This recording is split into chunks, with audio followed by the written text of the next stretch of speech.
देखो आगे देखें हम लोग और प्रॉपर्टीज कुछ। देखो ध्यान देना, राइट एंगल ट्रायंगल में, राइट एंगल ट्रायंगल मतलब जिसमें एक एंगल 90 होता है। राइट एंगल ट्रायंगल में जिसमें एक एंगल 90 होता है, ध्यान रखना ये जो 90 वाला वर्टेक्स है यही इसका ऑर्थो सेंटर भी होता है।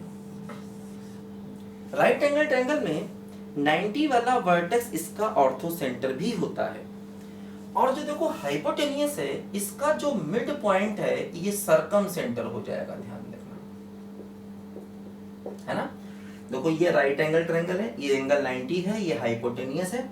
हाइपोटेनियस का मिड पॉइंट इसका सरकम सेंटर भी हो जाता है, ये बात ध्यान रखना। और बाकी चीजें वही रहेंगी, जैसे O है, G है ना, O है, N है, G है, C डैश है, ये कोलिनियर होंगे वो यहाँ भी होंगे, बाकी चीजें वही रहेंगी। ऐसे यहाँ पर देखो ये ऑर्थो सेंटर हो गया, ये C डैश हो गया सरकम सेंटर इसका ना, सरकम सेंटर हो गया इसका C डैश। ये क्या है, ये हाइपोटेनियस का मिड पॉइंट भी है और यही इसका सरकम सेंटर होगा राइट एंगल ट्रायंगल के केस में। और ये ऑर्थो सेंटर हो गया मतलब O।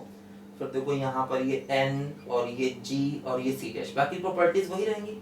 O N G C dash एक लाइन में होंगे, N O और C डैश का मिड पॉइंट होगा, G क्या है इसको 2 और 1 के रेशियो में बांटेगा, बाकी प्रॉपर्टीज वही रहेंगी, ध्यान रखना यहाँ पर, ठीक है। देखो एक बात यहाँ पर और ध्यान रखना कि जैसे अगर हम एक ट्रायंगल बनाते हैं, मान लीजिए ABC, ठीक है, ABC हमने देखो एक ट्रायंगल बनाया। मान लीजिए हम इसका मिड पॉइंट D ले लें, ये E ले लें और देखो ये F ले लें। D क्या है BC का मिड पॉइंट, E क्या है AC का मिड पॉइंट और F क्या है AB का मिड पॉइंट। इनको आपस में ज्वाइन कर दें, देखो एक ट्रायंगल बनेगा। अब देखो क्या होगा, ये 4 ट्रायंगल बराबर एरिया के होंगे, ध्यान रखना इन चारों ट्रायंगल का एरिया बराबर होगा।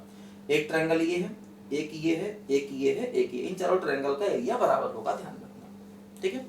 और ध्यान रखना कि जैसे अगर हम ABC का सेंट्रॉइड निकालेंगे, है ना, वही सेंट्रॉइड DEF का भी होगा, है ना।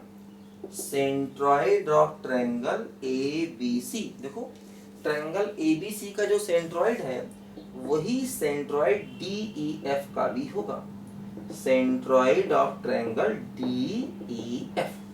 देखो जो ट्रायंगल ABC का सेंट्रॉइड है वही सेंट्रॉइड ट्रायंगल DEF का भी होगा, है ना। ये क्या है DEF क्या है बोलो, साइड्स के मिड पॉइंट है, ठीक है। और दूसरी बात ध्यान रखना कि अगर हम पूरे ट्रायंगल का सरकम सेंटर लें और DEF का ऑर्थो सेंटर लें, दोनों सेम होंगे। मतलब ऐसे मान लो ये C डैश है, C डैश क्या है, C डैश है circumcentre, circumcentre of triangle ABC और यही हो जाएगा ऑर्थो सेंटर किसका, ये हो जाएगा ऑर्थो सेंटर किसका, DEF का, है ना। ये जो पूरे बड़े ट्रायंगल का, जो हमारा बड़े ट्रायंगल का, देखो बड़े ट्रायंगल का जो सरकम सेंटर होगा वही छोटे सेंटर का ऑर्थो सेंटर भी हो जाएगा, इस बात को याद करना। DEF क्या है, मिड पॉइंट्स ऑफ साइड्स, हाँ, तो ये एक और प्रॉपर्टी यहाँ पर याद रखना, ठीक है।